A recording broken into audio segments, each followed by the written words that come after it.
చేయకపోతే ఏంటంట? మేం చేస్తాం. మీరా? ఏంటి నాన్న, మా సంతకాలు చెల్లవా? అది కాదు తులసి, హామీ సంతకాలు పెడితే అప్పు తీర్చని పక్షంలో ఆ స్థలం వాళ్ళు తీసేసుకుంటే సరే, కానీ డబ్బులే కావాలంటే ఆ డబ్బుకి షూరిటీ పెట్టిన మేము కట్టాలని మాకు తెలుసమ్మా. అది మా బాధ్యత. కష్టపడి కట్టేస్తాం. ఇన్నేళ్లు నాన్న కష్టపడి మమ్మల్ని పెంచి పెద్ద చేశారు. మేం ఆ మాత్రం సాయంగా ఉండకపోతే ఎలా?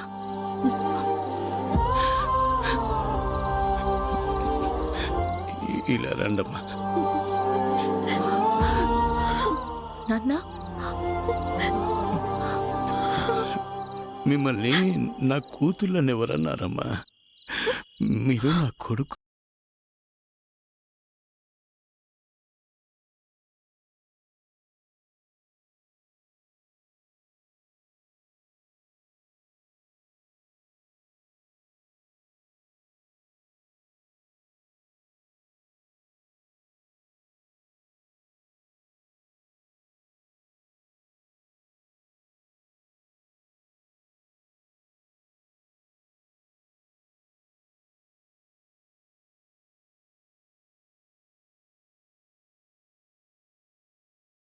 డల్లా ఎలా చేయకండి నాన్న.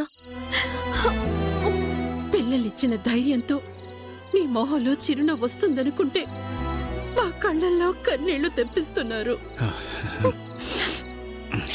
సరే, నేనింకా ఎప్పుడు అలా మాట్లాడను. ఇప్పుడే కాదు, విశ్వ, న్యూ ఇయర్ వస్తే చాలు జాన్ ఫస్ట్ అనే మాట జాన్కి ఫస్ట్ నువ్వే చెప్పేవాడు కదరా. తన బర్త్డే రోజు మైక్రో సెకండ్ కూడా డిలే కాకుండా విష్ చేసేవాడివి. అన్నిట్లో ముందుండే నువ్వు జానుకి ప్రపోజ్ చేసే విషయంలో ఎందుకు లాస్ట్నో? అలా అంటారేంట్రా? జాను అంటే నాకెంత ప్రాణమో మీకు తెలుసు కదా. తనకి నా ప్రేమని ప్రపోజ్ చేయాలనుకున్న ప్రతిసారి తను ఏమంటుందో, ఎలా రియాక్ట్ అవుతుందో అన్న టెన్షన్ నన్ను ఆపేసింది. తను ఒకవేళ నో అంటే నేను తట్టుకోలేనురా. ఒకవేళ అదే జరిగితే ఫ్రెండ్గా తన్ని దగ్గరుండి చూసే అవకాశాన్ని కూడా మిస్ అయిపోతానేమోనని ఇన్నాళ్ళు భయంతో ఆగిపోయాను. ఇంతలో జైగాడ్ వచ్చి ఏకంగా పెళ్లే చేసుకుందామని ప్రపోజ్ చేశాడు కదరా. అదే నాకు అర్థం కావట్లేదురా. జానుని ఎవరైనా కామెంట్ చేసినా క్లాస్ పీకేది.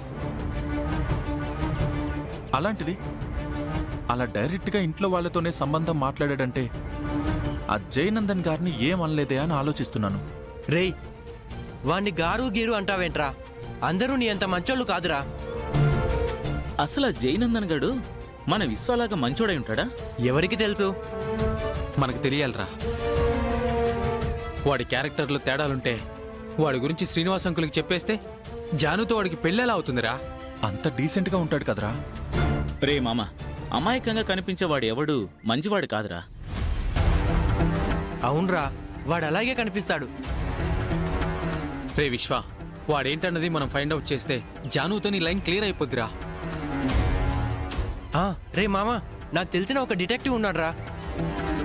తనని జై గురించి ఎంక్వైరీ చేయమంటే వాడేంటో వాడి చరిత్ర ఏంటో బయట పెడతాడ్రా. తీసుకోండి అంకుల్.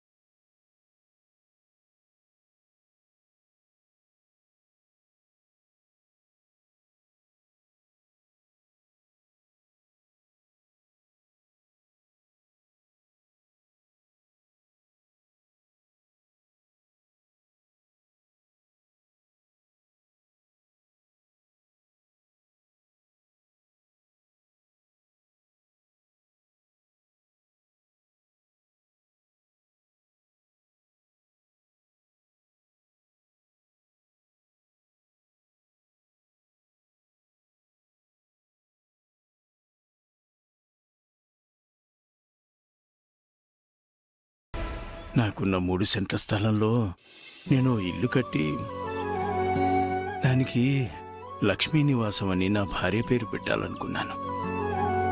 కానీ ఆ స్థలాన్ని తాకట్టు పెట్టగానే నా కళ నెరవేరకుండానే నేను కన్ను మూస్తానేమో అనుకున్నా. అయ్యో అంకుల్ అలా మాట్లాడకండి.